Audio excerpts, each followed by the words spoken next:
Welcome back to another episode of Five Things. This is Dave from Nerdbox, and I am accompanied by my lovely co-host, Mr. Chetty himself. Hey!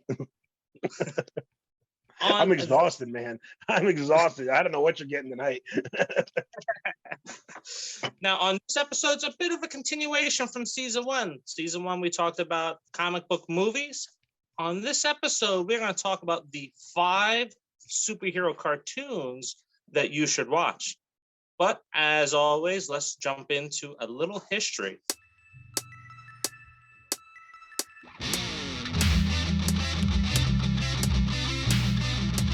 I am inevitable.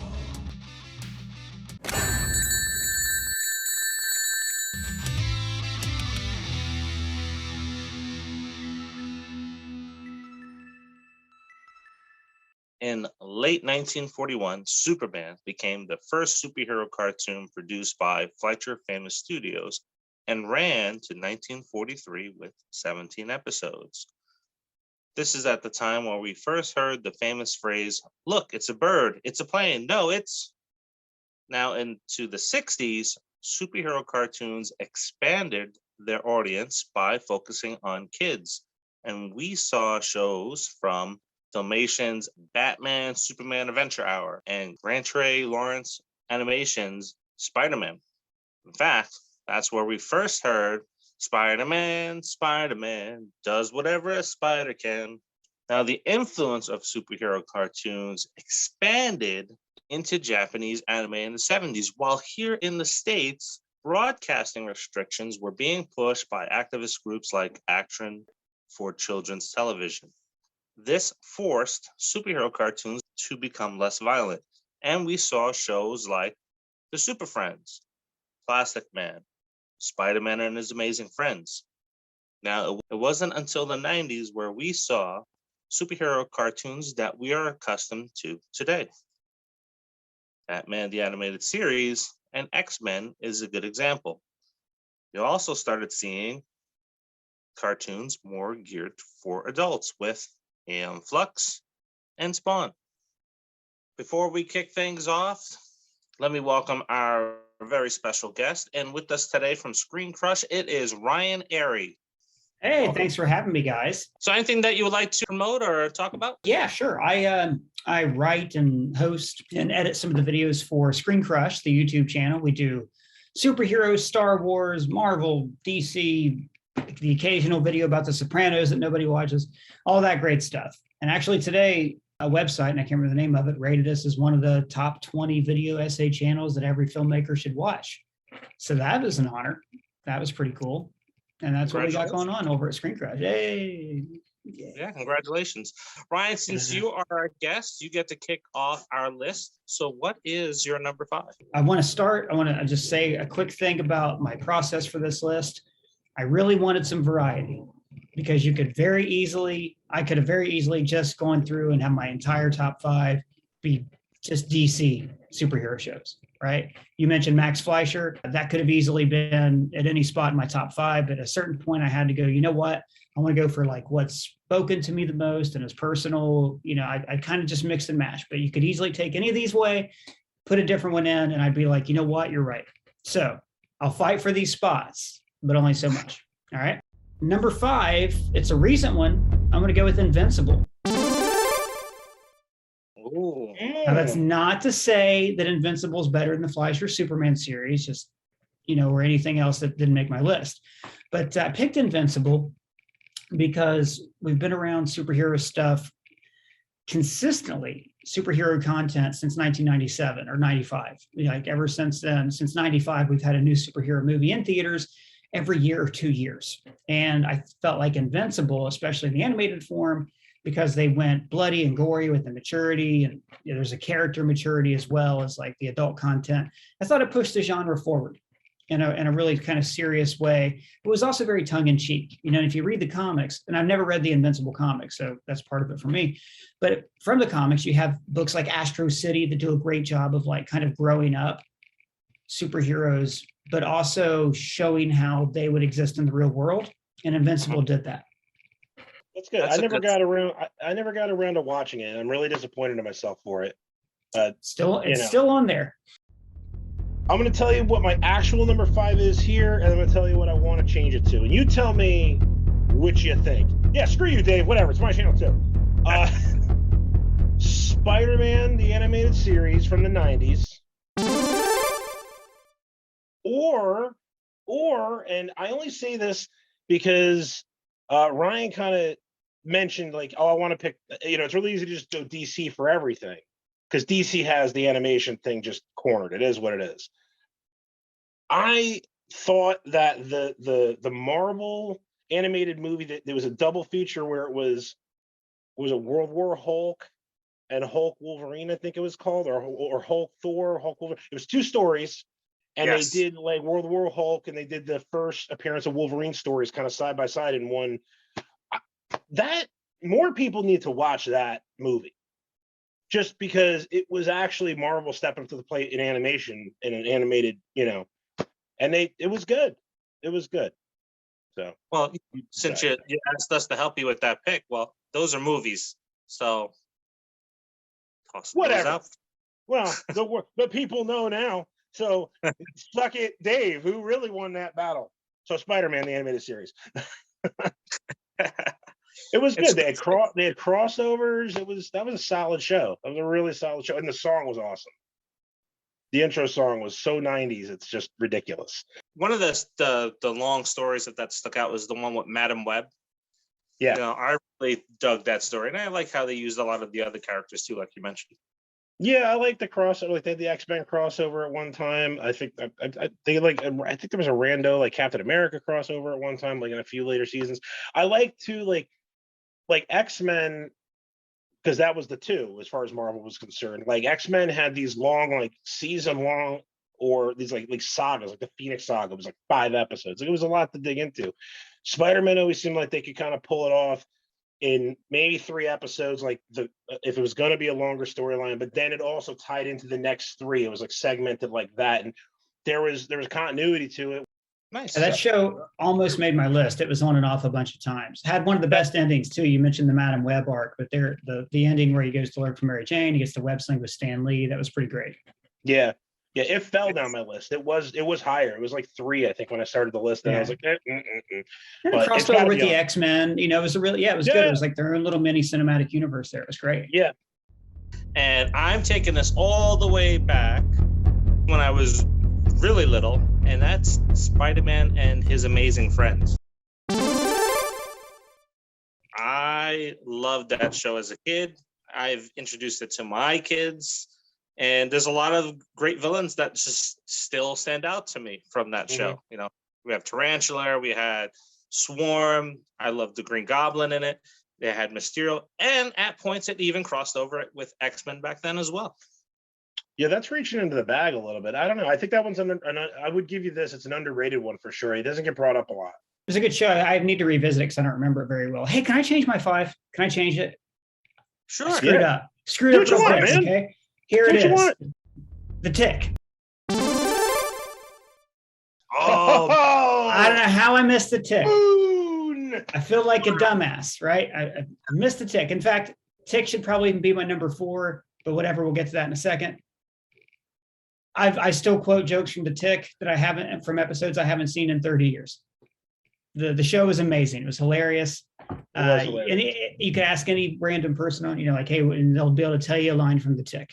And what reminded me of it was when you said the house would transform, because in the first episode of the Tick, he goes into Arthur's house and he's like, oh, what does this do? And he's trying to make the whole apartment turn over. So you talk about Invincible flipping around genres, like for kids that grew up watching Spider-Man and His Amazing Friends and Super Friends, the Tick coming in was such like a breath of fresh air, and like you can do like perceiving the genre in a satirical way that now we see was like Deadpool and things like that, but that was brand new then. Well, the Saturday morning like run of X-Men, Batman, and all that, like it was even like Power Rangers to some extent. Like it was for a 10-year-old to watch it. It was like dramatic, so you needed that in there to kind of break it up, just to add some levity, for sure.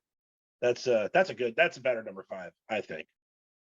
Really? Not that's worth anything. I approve number 5 for that. Absolutely. Why don't you do your number 4 now too, Mr. Ryan? He-Man. He-Man.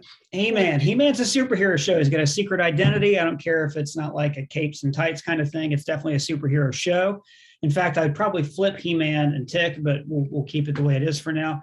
Yeah, He-Man, because it's funny. You would think this show that was invented just to sell toys would have sucked. And honestly, when you look back at it now, like a lot of those 80s episodes don't hold up. The 2000 series holds up well, and this new series is amazing. But for me, it's just like they created this world where you could basically invent anything and it would work. You could have giant crab people, robots, wizards, this weird sci-fi action, plus all the Conan stuff. And they somehow made this a cohesive world that actually works together. That basically like anyone could come into and play in that playground. And that's why I think kids identified with it, because you could take those action figures, and if you were into this kind of story or that kind of story, you can make them happen. Yeah, I definitely respect the show. It's like a hair too young or too old for me. Like I just must have missed it. But I definitely, there's enough nostalgia built around it that I can definitely respect it as a choice. It was, from what I understand, huge, obviously. Still is. We actually talked about this on season 1 with toy collections to collect again. And I have to say, like, the villains and the characters on the show were so great. That kind of really steered me into the horror direction, because the horror villains, well, they weren't horror villains in there, but they could be horror villains, Skeletor for one. And then you had a lot of other characters, and they were just great. I love that show. Thanks very much. Very good pick. My number 4, again, this is like where it's like the standard Saturday morning cartoon list. The Teenage Mutant Ninja Turtles. Which year? Oh, the original freaking series. I can't get into this Nickelodeon stuff. But that 2000s Nickelodeon stuff though was closer to the comic book. That was pretty great. It's pretty great. Fair enough. And the parents groups killed Ninja Turtles toward the end. They couldn't fight, and Donatello had to save everybody with science in every episode. Sorry, I won't step on that again. I just had to get that out. No, you're fine, bro. I feel passionate about the Ninja Turtles in the 80s. You should, as you should. See, the thing is I'm a little ashamed to admit it. I have not actually read any of. I know a lot of it comes from the Daredevil comics and all that kind of stuff. Like they were inspired by it. Blah blah blah. I know all that kind of stuff. Never read the original Ninja Turtles comic books. My origin of the whole thing, it simply comes from, like, I was a kid, like you said, a TV show created around selling toys. They got me. I had the bus, I had the pizza thrower, I never had the sewer layer, which to this day I'm upset about. But I had a ton of the toys, and it hooked me. But I mean, if we're going off of like, are they winning like awards for the writing? Probably not. Let's be honest. But 7-year-old Charlie, so 8-year-old Charlie, yeah, I made sure to get every Saturday morning, man. I never missed an episode. I was right there with you. Had most of the toys, didn't have the sewer thing, but had the van and I had all that shit. I loved it. Yeah. I'll say this though, Charlie, I would agree with you there. But the 2012 series kind of blew that one away. Those aren't my turtles. Those aren't my turtles. You know what I mean? Even hashtag not my turtles. Hashtag not my turtles, bro. Hashtag not my turtles. My number 4, 3 seasons, 91 episodes. Enjoyed the hell out of it. Darkwing Duck. Good choice. That's a good. He's shaking his head. He's like, nope, not my house. Not in my house. Sorry.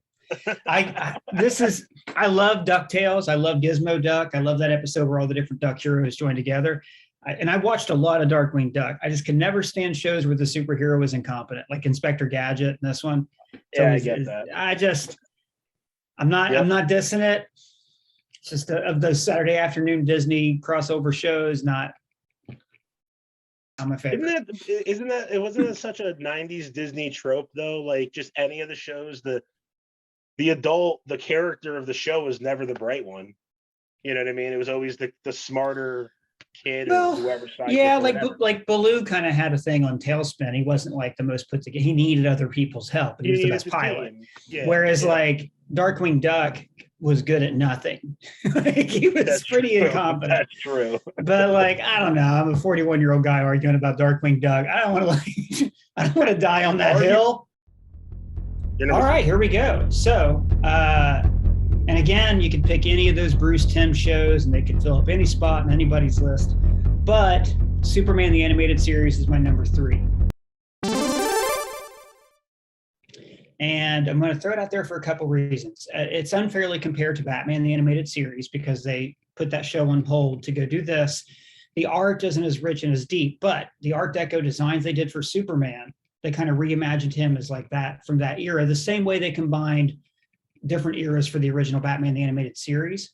I think that show, honestly, like a lot like Zack Snyder and Justice lifted from it with like the Dead Lois episode. And everybody, I'm so tired of, Superman's my favorite comic book character. And I'm so tired of seeing the same villains in every single movie. When there's Mr. Mistleplex, there's Brainiac, there's Metallo, like that show invented villains that were better than the villains we've seen in most of the movies.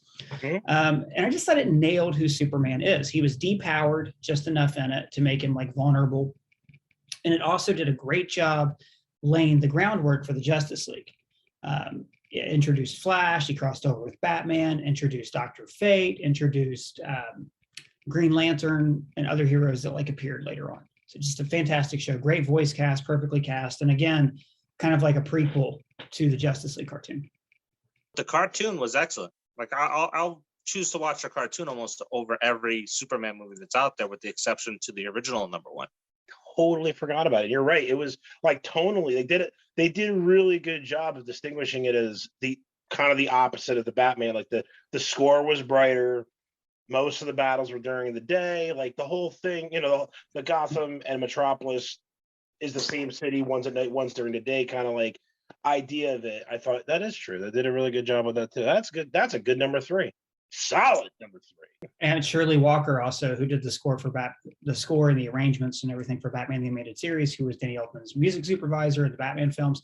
She also scored Superman the Animated Series. So they took that same, like the large orchestras from, they just took everything of quality they did in Batman, they moved it right over to Superman and just made it like a happier, brighter show. I'm going to reach back to Ryan's number 5, The Tick. Good call. Yeah, I was so impressed by that show as a kid. It left such an impact on me, like the live action stuff that's come out too. And I'm hot and cold on the Amazon series. I don't think they really put enough. I don't know. It didn't wow me. What I always thought was really cool was the original live action when they tried to do with the guy that does Joe Swanson's voice from Family Guy. He was the Tick. And he was great. He had that like Seinfeld kind of putty thing a little bit, but he was also like, he pulled off the mannerisms of the character fairly well. Yeah, like I thought that was really cool too. I mean, but back to the cartoon specifically, like all the things we said earlier, like it added that little bit of humor to the drama of those Fox Saturday morning cartoons. You needed it because it was serious. Some Saturdays were dramatic. The Phoenix Saga, man. Oh. My number 3 has been mentioned at number 5, and that is Spider-Man the Animated Series.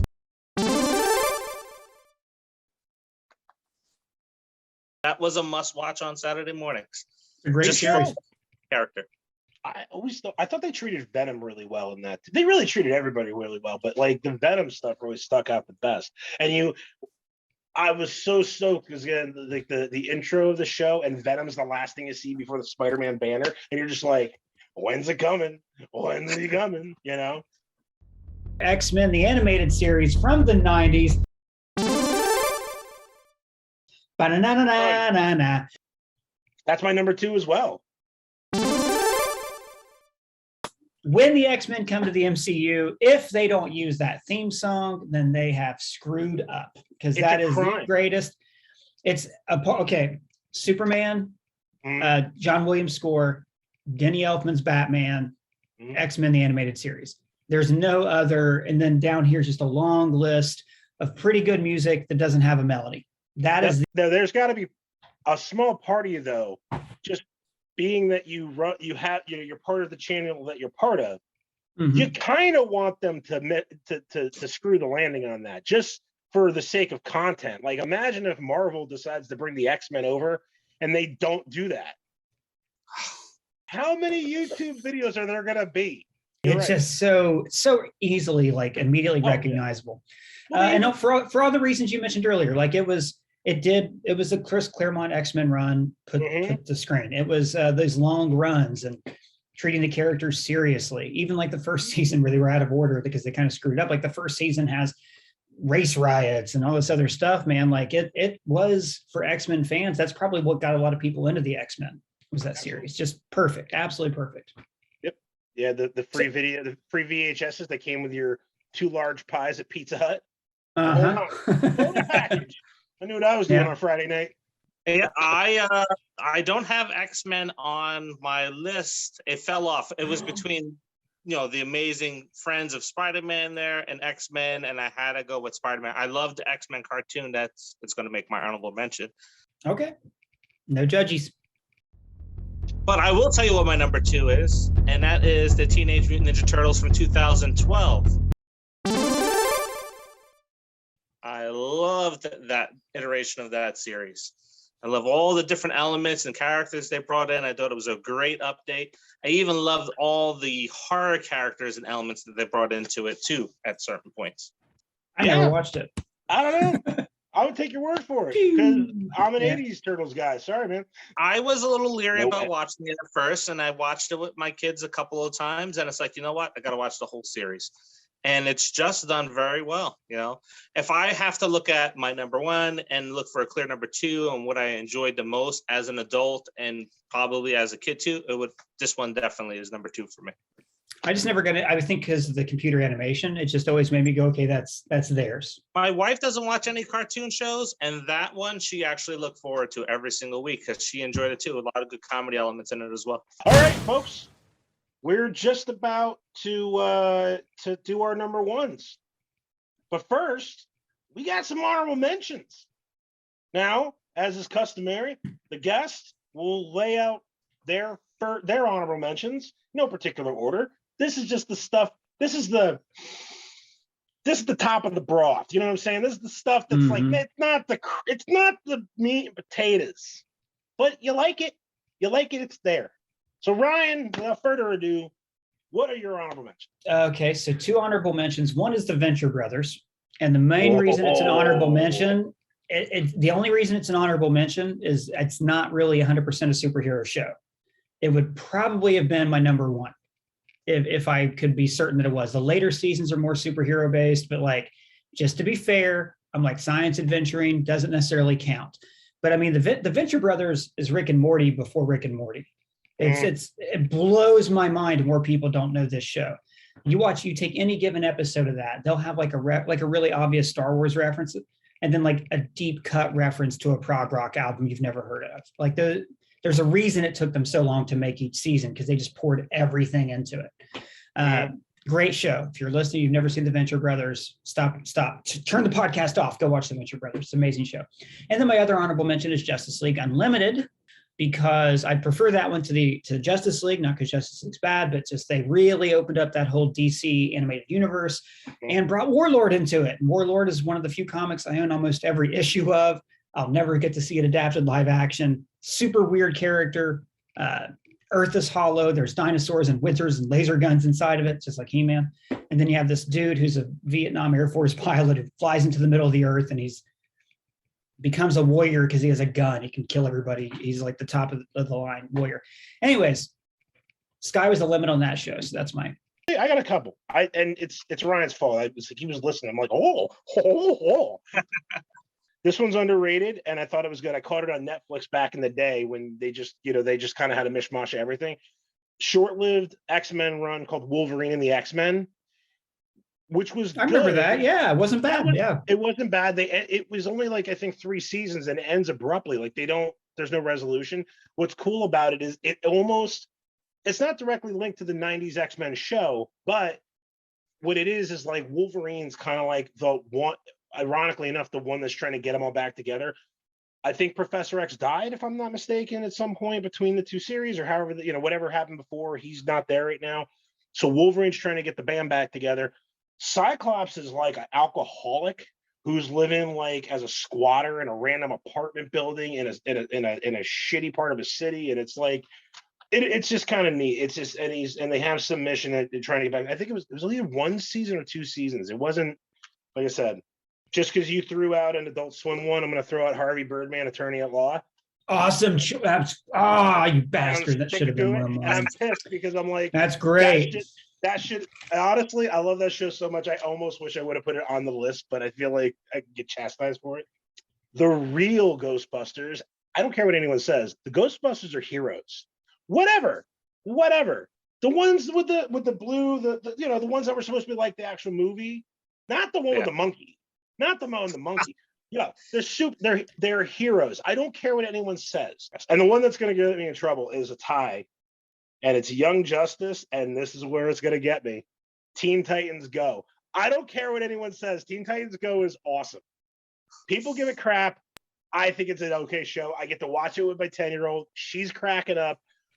For my money, one of the best episodes in current TV, at least as far as cartoons go, is the episode where Beast Boy and Cyborg have a competition of which is better, vegan burritos or veggie burgers.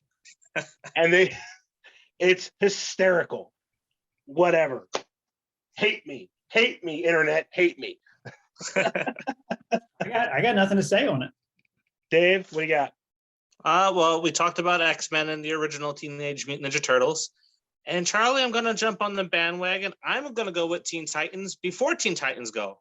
I never wanted to like that show. And, you sit down, you watch it with your kids, and it's just like, man, I love the comedy, I love the characters and everything about it.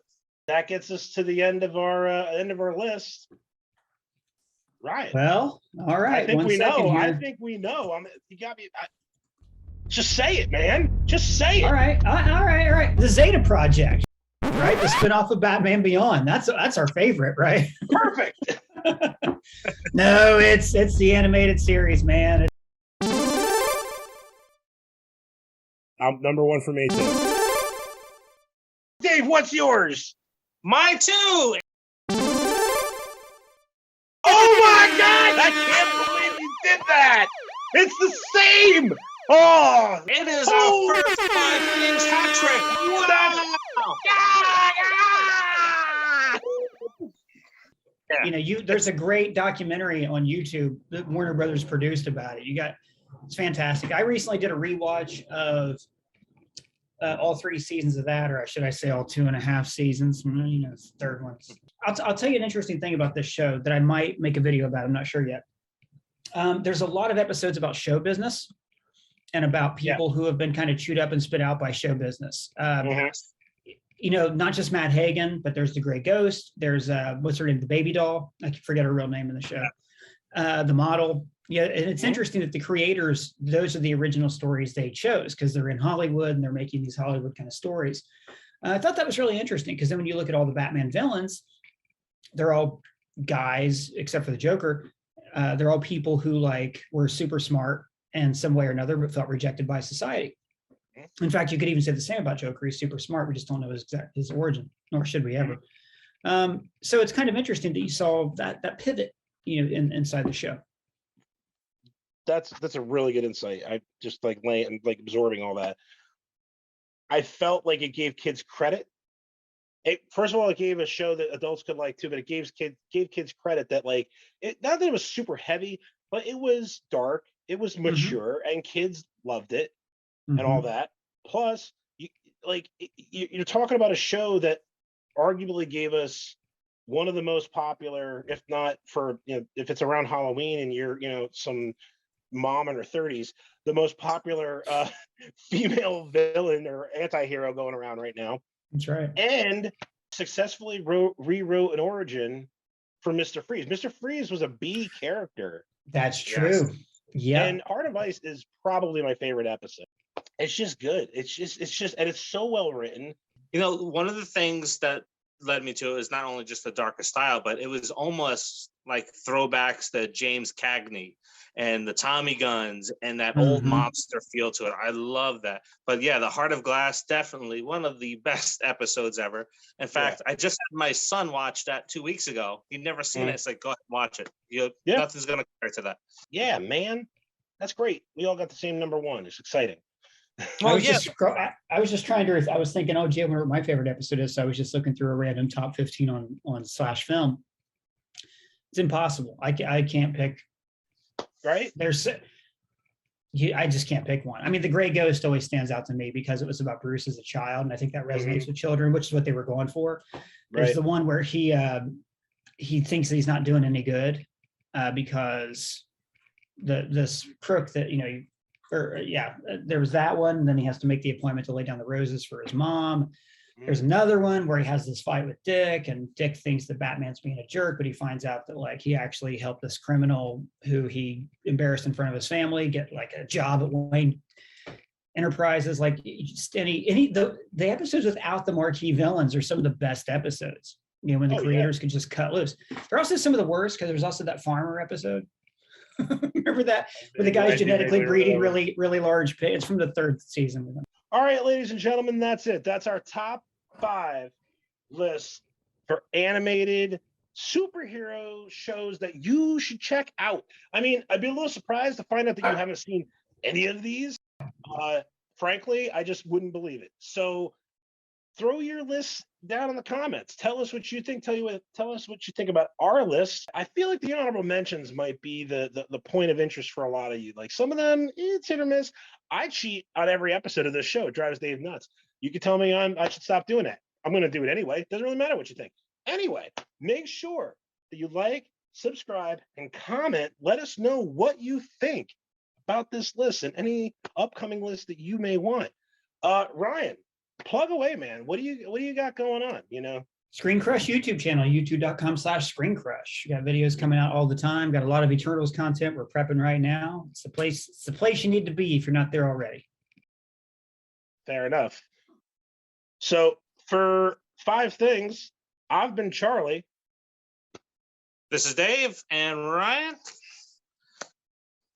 See you on the next episode.